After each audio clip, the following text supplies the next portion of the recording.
Hello, and welcome to Church at Home with Rachel for Monday, the 19th of June. Today, I'd like to talk a little bit about multitasking and the fact that I can't.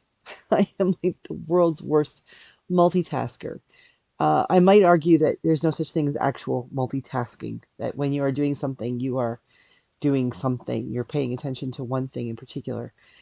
Sure, some people can have conversations and wash dishes at the same time. For me, it just means the dishes get washed slower because I'm paying more attention to the conversation I'm having, which in itself is not a bad thing. But I've really been thinking a lot about how busy I am. I ran into a parishioner at the drugstore on Friday. I was just running errands, taking some time to get some stuff done, and we ended up sitting down and having a conversation about how her life was going. And it amazes me the ways that God allows me the gift of doing my job, my vocation, serving my vocation, because this isn't somebody that had called me and asked for a visit or anything, but I was able to sit down in the drugstore in the chairs they have for when you're waiting for to get your shot or you're waiting to pick up your prescription. And we had a great conversation. We got caught up and found out about like how I can pray for her, and it was amazing. Um, but realizing that God calls us to be in a particular place at a particular time. It's how I think of it as a Christian. So I know some of you aren't Christian. That's totally cool. So however you think of this, I invite you to apply your own understanding of what I'm talking to your life, and maybe we can find that those places that are similar. Um, but for me, I think it's God. You know, what made me have to wait in line at the bank before that, the extra 2 minutes that made sure that I was in exactly that right place in the drugstore at that time, that the parishioner saw me and called me over, and all that stuff. Um, but it made me realize that multitasking we shouldn't, we really shouldn't.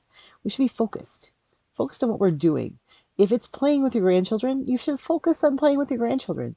If you're playing a video game, focus on playing the video game. If you're reading a book, focus on the storyline.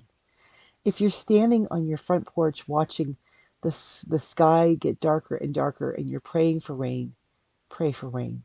And when it does start to rain, just sit down, put your feet up, and let those drops of rain fall on your feet and give thanks and just be in the rain. There's nothing wrong with being present to where we are. And the reason I think been thinking about this because last week, someday in the week, somebody who I'm friends with on Facebook, somebody I've never met, but for whatever reason we're friends on Facebook, posted um, a story. I think it's sort of like a little sermon, author unknown, about the time when I think the author was a male. He was doing his placement in a hospital. When you're a minister, you're going to become a minister quite often, depending on your denomination, but Anglican anyway. We have to do what's called a unit of clinical pastoral education, CPE. So we actually have to spend in Canada 13 weeks full time, or you can do it over a whole year, doing it a couple days a week, where you go into a hospital, you're assigned to a unit or units, and you're a chaplain. And you're not a trained chaplain, so there's very specific things you can and cannot do. Part of your time is that you do verbatim. So you have these conversations with people, and then you go and you write them down. And you try to remember exactly what was said, to write them down exactly the way it was said. Not editing it, not changing, well, I would have, should have said this, or this is, how they were really feeling. Because then you sit down with your group and you talk about these conversations. And you analyze, you figure out what did I do right? What did I do wrong? What was really being said? What was the other message that I missed? Or did I slide something in there that's my baggage? Because that happens. People, who are trying to be helpers, often bring their own stuff into something, and we have to become aware of it. So that's what CPE is really about. Well, this person seemed to be doing their CPE unit, and they were assigned to NICU, the new infant ICU, neonatal intensive care unit in a hospital. And he said, he went in there his first day with a clipboard, and he looked like didn't know what to do, so he's trying to look busy and important, so he's flipping pages in the clipboard. And the nurse walked up to him and took the clipboard out of his hand and said, "Your job for the next however long you're here is to sit in that chair and hold a baby. Hold the baby. That's all you do, is hold the baby." And he just, what? Pardon? I'm a chaplain. I'm here to be. You're the chaplain to these infants. The way that you can best be the chaplain is to hold the baby. And she helped him understand that he couldn't be chaplain to 15 infants all at once, but he could be a damn fine chaplain to one baby at a time. And she took a baby out of its incubator and put the baby in his arms and plopped him into a rocking chair and said, "Rock this baby, hold this baby." And he found himself looking at this child and holding this tiny little child that almost weighed nothing, and praying for this child and thinking about this beautiful child and wondering what would happen to it, and hoping it would get better, that it would get stronger, and realizing that he didn't have any hands to do anything else. He couldn't help anyone do anything else because his whole sole responsibility in that moment was to hold the baby. And that really struck me because I'm trying to hold too many things all at once. I have 3 congregations. I've got this YouTube channel. I have the responsibility for being the archdeacon for rural ministries in a very large diocese, very diverse, geographically wide diocese. I'm a wife. I am a best friend. I am the Padre to the Legion. I'm the president of the Military Family Resource Center Board of Directors. I have a lot going on. And sometimes I feel like I'm just going to pull my hair out because there's too much to do. At any given day, I've got 40 different post-it notes all over my office saying, this is what you have to do next. And it becomes, okay, which one needs to get done first, or which one can I do quickly as I'm, between things. But reading that story about holding the baby reminded me that no matter how many things I might be able to do while holding that baby, some parents are good at, holding the baby and emptying the dishwasher, or holding the baby and doing the laundry. Which reminds me, I've got to go down and switch loads in the laundry when I'm done recording this video. The fact is that even if I'm capable of doing something else while I'm holding the baby, is it faithful of me to do that? Sometimes, absolutely, we need to do 2 things at once. Sometimes it's an emergency. It has to happen. But really, most of the time, if I truly want to do the best at whatever the task is before me, whatever God has said, I need you to focus on this right now. If I'm really focusing, it means I'm only holding the baby. All eyes are on that baby.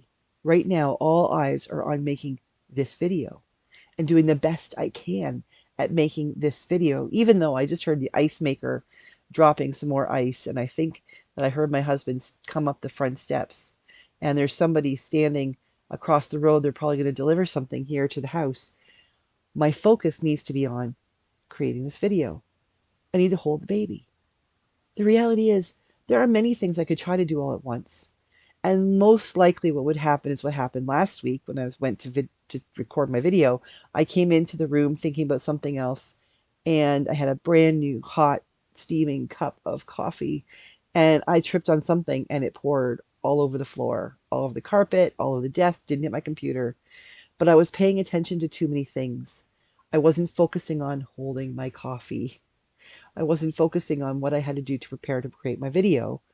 And I made a mess of everything that set me back an extra 10 minutes and cost me needing to start a laundry load of towels and wondering if the carpet was going to stain. I wasn't holding the baby. Oh, I was, but I was holding too many things in addition to the baby.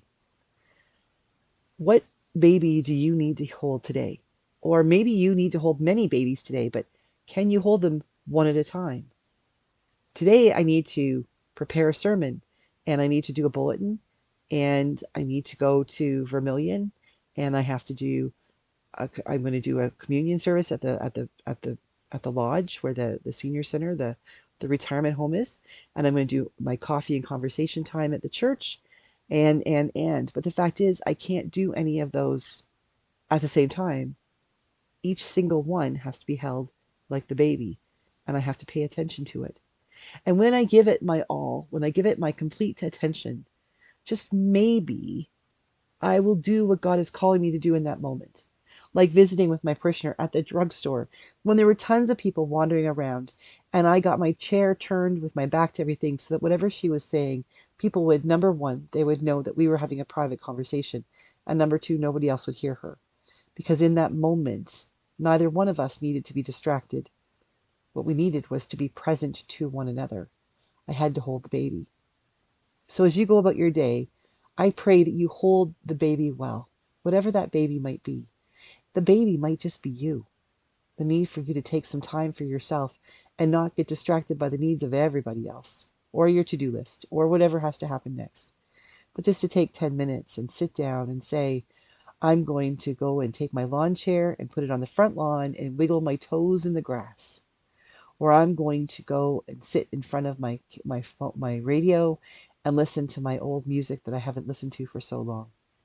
Whatever it is you're doing, however it is you're called to hold the baby today, hold that baby well and recognize as you gaze upon that baby, as you do whatever it is that you're called to do, that in that moment, that's all you need to do. Everything else will still be there. But if you can give it your complete focus, you and that baby will be in good stead. Have a great day holding your baby, and I will be back tomorrow for Church at Home with Rachael. God bless everybody.